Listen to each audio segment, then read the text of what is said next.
Assalamualaikum warahmatullahi wabarakatuh. Islam mengajarkan kita untuk bertoleransi. Islam juga mengajarkan kepada kita untuk bisa membedakan mana yang baik dan juga mana yang buruk. Islam pun juga mengajarkan kepada kita untuk tolong-menolong. Sama seperti agama lain juga demikian. Mengajarkan hal-hal yang baik untuk umatnya. Nah, kalau agama Islam memiliki banyak kesamaan dengan agama lain, kenapa agama Islam yang dikatakan sebagai agama yang universal? Apa yang dimaksud dengan keuniversalan Islam? Kita akan bahas mengenai hal ini bersama dengan Profesor Dr. Kiai Haji Said Akil Siroj, Ketua Umum PBNU dalam Risalah.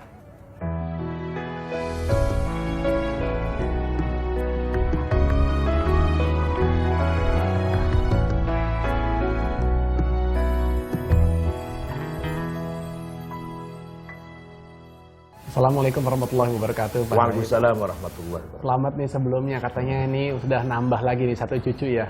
Alhamdulillah. Lagi perempuan Pak Said? Laki. Oh, makin rame nih di rumah ya. Pak 6, Said? 6 jadi punya cucu 6 sudah. 6 udah ya.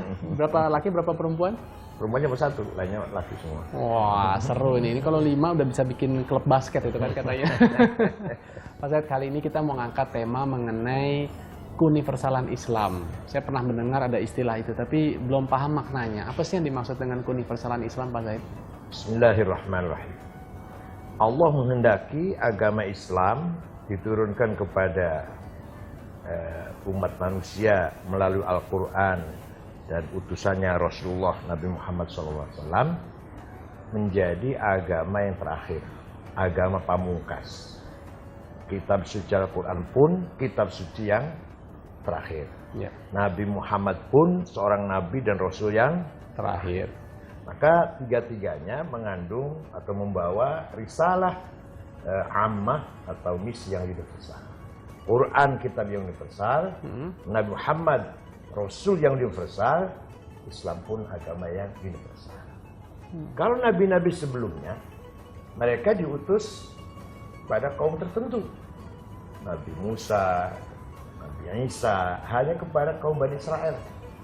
Nabi Hud pada kaum Thamud, Nabi Soleh pada kaum Ad, Nabi Yunus pada kaum Ninawa. Tapi Nabi Muhammad untuk seluruh alam semesta ini.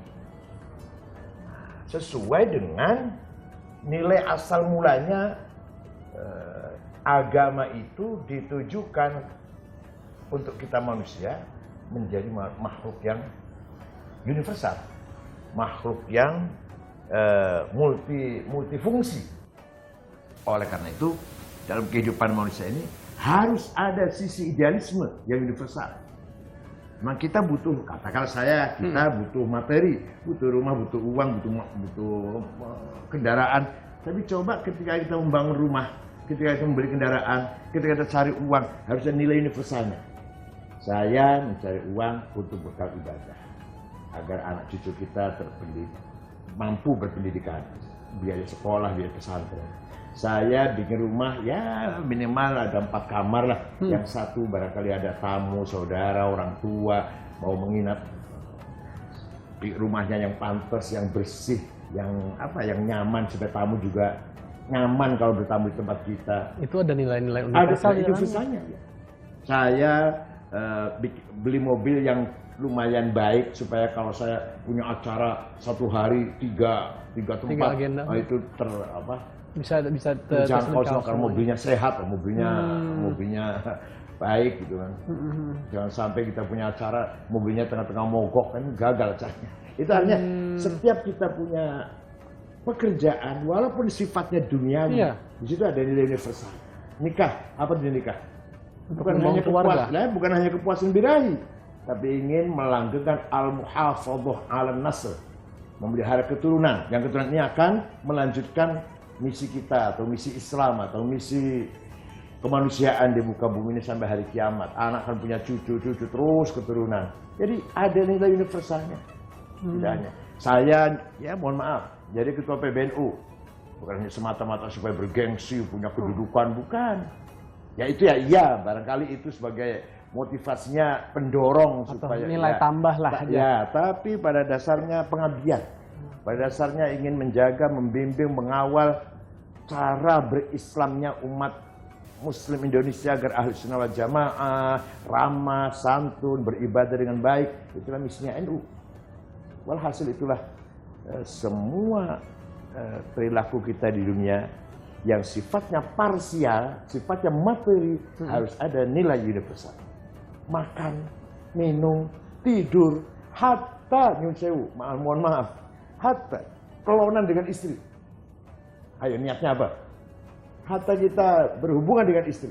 Niatnya ingin mohon kepada Allah, minta keturunan yang soleh. Boleh semata-mata melampiaskan hawa nafsu. Hatta masuk ke WC. Apa niatnya? Sampai masuk ke WC buang air ada doanya. Bismillah, a'udzubika min khubuthi wal khaba'ith. Ada tata keramanya di dalam WC. Diam, tenang, jangan ada bersuara. Sudah cukup. Kita bersihkan, keluar, ada doanya lagi. Alhamdulillahilladzi dzaba 'anil adza wa 'afani. Semua itu ada nilai.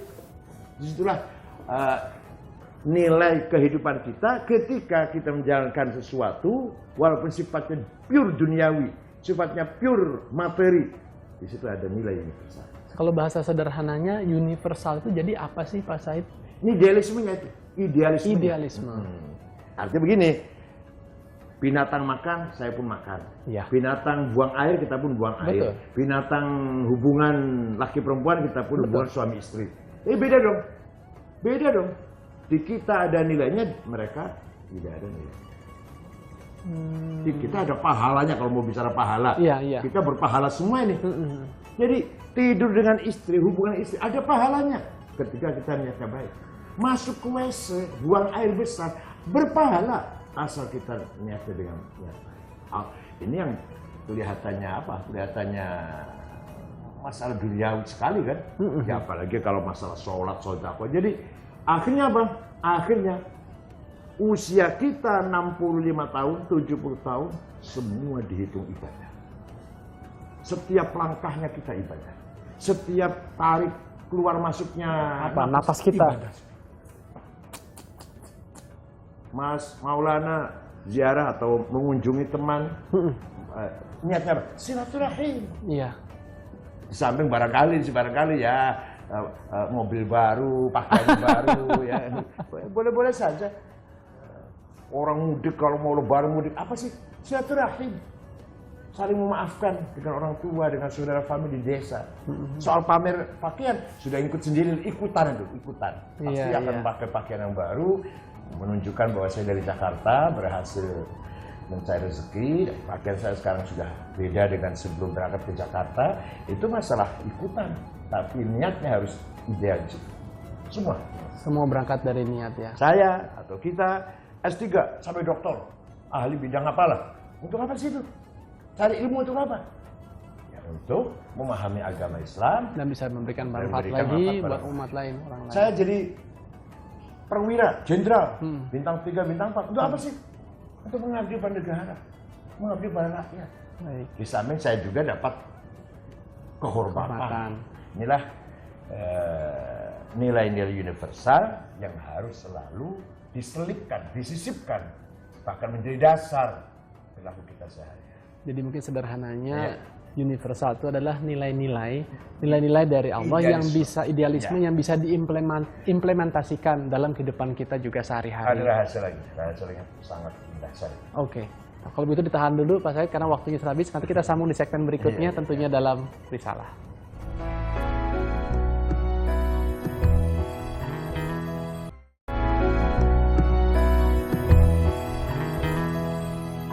Ya, masih dalam Risalah dan kita sedang membahas tema mengenai keuniversalan Islam.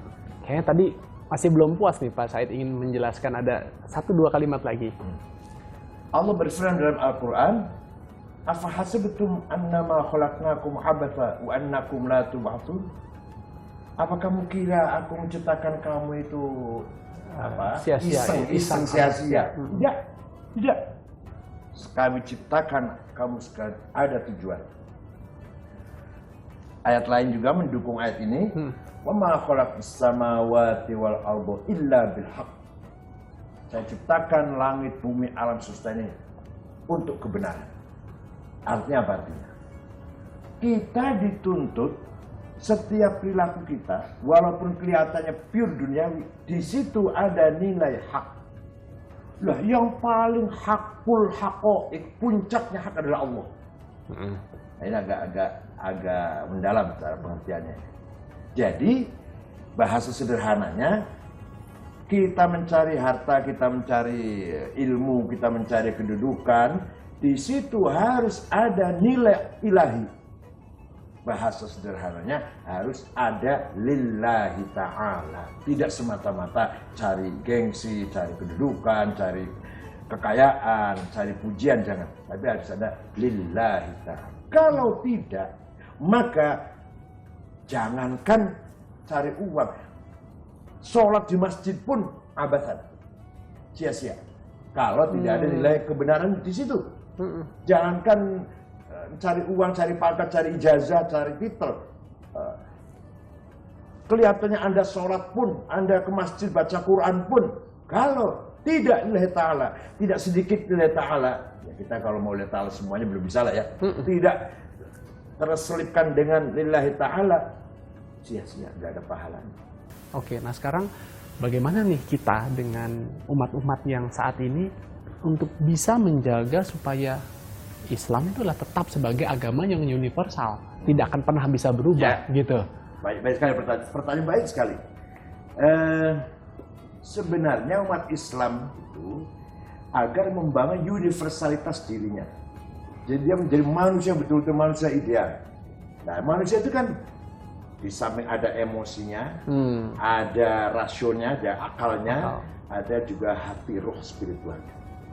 Emosi saja, Islam, salah, tidak benar. Hanya emosi yang meluap-luap, tapi pemahaman nggak ada. Rasio saja, orang pintar sekali ahli tentang Islam, tapi nggak menjalankan, nggak beriman seperti orientalis. Jadi para orientalis paham sekali. Goldsmith itu ahli tafsir. Wissing itu ahli hadis dan lain-lain lah. Louis Pasteur ahli tentang Al-Hallaj, Arnold de Coulson ahli tentang Ibnu Arabi, itu ahli Islam betul, tapi nggak menjalankan. Itu juga salah. Atau syariat saja, tapi tanpa didukung dengan emosi dan rasio tadi ya, juga kurang, tidak berkualitas. Ya orang misalkan orang awam ya sholat segitu aja. Nggak ada nilainya lah, nggak ada ruhnya. Ya sholat 5 waktu, Ramadan ya puasa, tapi tidak menghayati nilai sholat itu apa gitu. Itu juga kurang. Oleh karena itu kita dituntut yatafaqahu fid-din. Falaula nafara min kulli firqatin minhum ta'ifatun yatafaqahu fid-din. Semua orang Islam ini harus memahami agamanya dengan pemahaman yang benar. Nah, ini tugas para ulama, para pendidik, para asatidz harus menyiapkan dirinya dengan ilmu yang maksimal, pemahaman yang maksimal.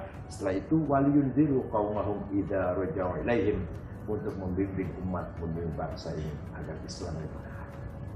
Ya memang mencari yang sempurna sulit ya. Nah, tapi itulah sebenarnya harus ada keseimbangan. Otak yang cerdas, ilmunya luas, hatinya beriman betul, dan spiritualitasnya juga dibangun. Amin, amin. Tidak hanya sekedar sholat, tapi harus mengerti apa arti sholat. Berbicara mengenai keuniversalan Islam, di mana kita silahkan untuk menjalankan segala aktivitas kita, asalkan itu kita niatkan semata-mata untuk mendapatkan ridho dari Allah, kita selalu lillahi ta'ala, insya Allah disitulah ada universalan dalam Islam itu dalam setiap aktivitas kita. Dan tadi dikatakan oleh Pak Said bahwa Islam jelas adalah agama universal. Kita tahu lain dari agamanya, Rasulullah adalah memang Rasul yang ditujukan untuk seluruh semesta alam ini, bukan hanya untuk kaum tertentu seperti nabi-nabi sebelumnya. Dan kemudian juga Al-Quran adalah sebagai kitab yang terakhir, yang sering kita baca. Tapi kan seringkali kita hanya membaca saja nih, tidak berusaha untuk menggali, memahaminya. Begitupun juga dengan sholat, begitupun juga dengan aktivitas kita berzakat, bersedekah, haji, dan lain sebagainya. Nah, mudah-mudahan setelah tadi mendapatkan pencerahan dari Pak Said, kita mulai memperbaiki, meningkatkan kualitas kita dalam syariat. Tidak hanya syariat, tapi bagaimana kita bisa menata emosi kita, sekaligus juga menjaga rasio kita. Kita sambung lagi ya, bincang-bincang seputar keuniversalan Islam setelah yang satu ini.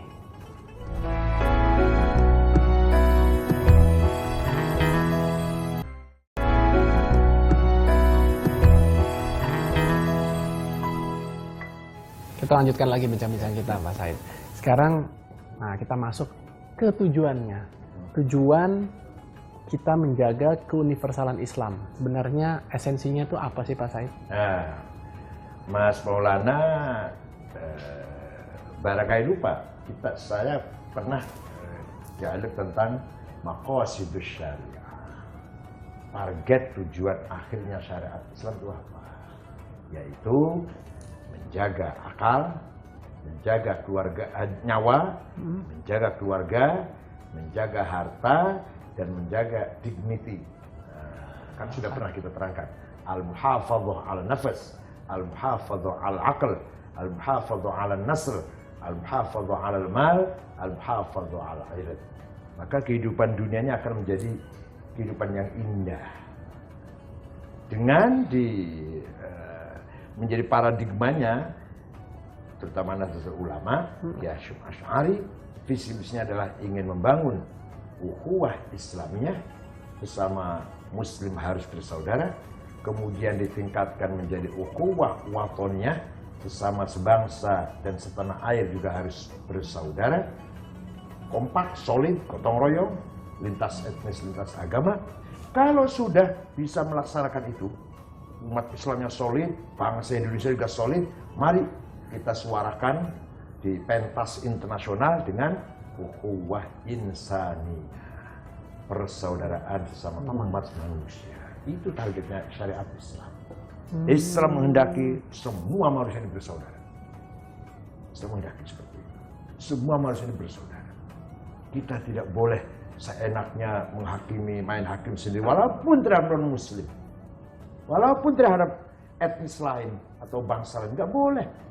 Kita harus saling menghormati, saling toleran, dan bisa menghargai siapapun. Nah, caranya bagaimana, Pak Said? Karena kan tadi mungkin dengan penjelasan bahwa kita ini adalah agama yang terakhir, semua kitab yang terakhir, artinya kan itu sudah yang sempurna, sudah disempurnakan lah semuanya gitu. Tapi kita bermuamalah dengan mereka gitu. Nah, aplikasinya seperti apa sih, Pak Said? Mari kita laksanakan dakwah itu dengan penunjukan bahwa kita punya karakter, kita punya integritas yang tinggi. Contoh, kiai-kiai kampung yang ngajar di musola kecil, majelis taklim yang kecil, dilanggar-langgar gitu ya. Jangan dikira peranannya kecil tuh. Ketika beliau-beliau kiai kampung mengatakan, ayo yang solid, jangan bertengkar, jangan konflik, ayo yang akur, yang sabar, yang saling toleran, itu ternyata kiai itu sedang membangun karakter bangsa, sedang membangun kepribadian bangsa Indonesia, apalagi yang beragama Islam, sedang membangun jati diri bangsa. Jangan dikira kalau kiai kampung, kiai kecil nggak berperan. Itu semua lagi sedang membangun martabat bangsa. Kalau bangsa Indonesia yang beragama Islam terutama beragama Islam, bermartabat, berbudaya, bergengsi, dihormati orang lain. Jika kita memahami ajaran Islam yang benar, maka kita hormat dengan orang lain walaupun beda agama, kita hormat dengan orang lain walaupun beda etnik, beda suku, beda kebangsaan. Itu ajaran Islam yang sebenarnya. Di sini letak kelebihannya kita umat Islam. Sekarang manfaatnya bagi agama Islam, manfaatnya lagi juga dengan untuk artinya lingkungan yang lebih luas bagi bangsa dan internasional. Dalam sejarah tercatat ketika Islam berada di Spanyol, di Andalus, perbatasan Eropa yang sekitar itu, Prancis lah, sampai Sungai Lion, itu masuk Islam tanpa ada paksaan, tanpa ada ajakan, cuma masuk Islam. Hanya kenapa? Ada contoh yang ideal. Jadi pemimpin-pemimpin Islamnya itu berperilaku baik, berakhlak baik, sehingga menjadi simpati. Sama dengan waktu Wali Songo menyebarkan Islam ke Indonesia. Ketika Islam datang ke Indonesia, ke Nusantara, belum ada Indonesia ya. Kemudian agama Hindu itu agama yang kasta-kasta, Brahma, Satya, Sudra. Agama Islam mengatakan manusia semua sama. Ketika orang Hindu itu orang kecil tidak boleh membaca kitab suci. Kitab suci Mahfad Gita hanya bacanya orang elit. Datang Islam, semua Islam harus baca Quran. Ketika orang Hindu tidak boleh, orang kecil tidak boleh menggunakan kata ingsun, aku. Harus mengatakan kaulo, hamba. Ingsun itu Brahma dan Satria, ingsun itu. Elit itu ingsun. Kalau orang kecil, kaulo, hambamu, budakmu. Islam datang, semua boleh menggunakan kata ingsun, kata ganti pertama. Sampai-sampai para wali, para kiai mengajarkan kitab kuning atau menerjemah Al-Quran menerjemah Al-Quran menggunakan kata ingsun. Nanti ketika mendapatkan bentuk kata pertama tuh, pronoun pertama, ingsun yang dipakai. Nah, orang yang ngaji juga baca jadi ingsun semua. Nggak ada yang bilang kaulo. Sehingga masyarakat Nusantara merasa diorangkan, merasa diakui, jadi manusia terhormat yang selama ini nggak pernah mereka dapatkan. Itu. Makanya cepatlah Islam tersebar gitu ya. Pada zamannya. Itulah namanya dakwah transformatif, bukan doktrin, bukan hanya targhib buat tarhib. Barang siapa Islam surga, barang siapa tidak Islam neraka, targhib buat tarhib namanya. Iya. Mengiming-imingi surga dan menakut-nakuti dengan neraka. Enggak begitu caranya. Jangan sekali ada sia-sia di situ. Betul. Jadi, nah begitu pula ketika kita sholat baca Quran tadi sudah saya katakan. Kalau baca Qurannya, sholatnya sama sekali tidak ada idealismenya, ya sia-sia juga. Sia-sia juga. Paling dapat pujian, wah dia rajin sholat. Atau pintar bacaannya bagus gitu ya. Kalau dia menang juara pertama MTQ, cuma gitu dapatnya. Sama. Antara cari harta dengan yang ibadah pure kan, ibadah yang sholat atau baca Quran atau pergi haji. Pergi haji berkali-kali, apa niatnya? Kalau hanya ingin supaya wah hajinya 3 kali, 5 kali, ya percuma. Dihormati orang, dipanggil Pak Haji terus. Umroh tiap bulan. Oh, aduh, mau tawif emangnya. Baik Mas Said. Jadi bahwa tujuan dari Kuniversalan itu kalau kita coba ingat flashback mungkin beberapa waktu yang lalu ya Pak Said adalah yang pertama menjaga akal, menjaga nyawa, terus kemudian menjaga keluarga kita, lalu menjaga harta kita dan dignity ya Pak Said ya. Oke. Dan untuk bisa membangun ukhuwah Islamiyah, kemudian tadi apa tuh? Wataniyah dan insaniyah. Itu memang cita-cita kita. Kita mulai dulu dari lingkungan yang terdekat, sesama umat kita, umat Islam. Tapi juga jangan lupa untuk kita juga bagaimana kita bisa mengajak seluruh masyarakat Indonesia, termasuk juga yang non-muslim, untuk kita bersama-sama menjaga keutuhan bangsa ini. Dan pada saat kita sudah solid, kita sudah kuat, barulah kita masuk ke kancah yang lebih tinggi, ke kancah internasional. Disitulah kita akan bisa memiliki sebuah satu rasa kebanggaan sebagai seorang manusia, sebagai seorang hamba Allah yang benar-benar di sini kita akan memiliki satu upaya nanti kita akan pertanggungjawabkan nanti di akhirat. Semoga apa yang tadi kita sudah bahas ini memberikan banyak kebermanfaatan kepada Anda, khususnya kepada saya pribadi. Mohon maaf apabila ada mungkin 1-2 hal yang kurang berkenan. Kami semuanya adalah manusia biasa. Semoga Allah juga terus memberikan hidayah kepada kita semua. Kita jumpa lagi dalam episode mendatang dengan tema yang tidak kalah menariknya, tentunya dalam Risalah Informasi Islami Jiwa Muslimin Sejati. Wassalamualaikum warahmatullahi wabarakatuh.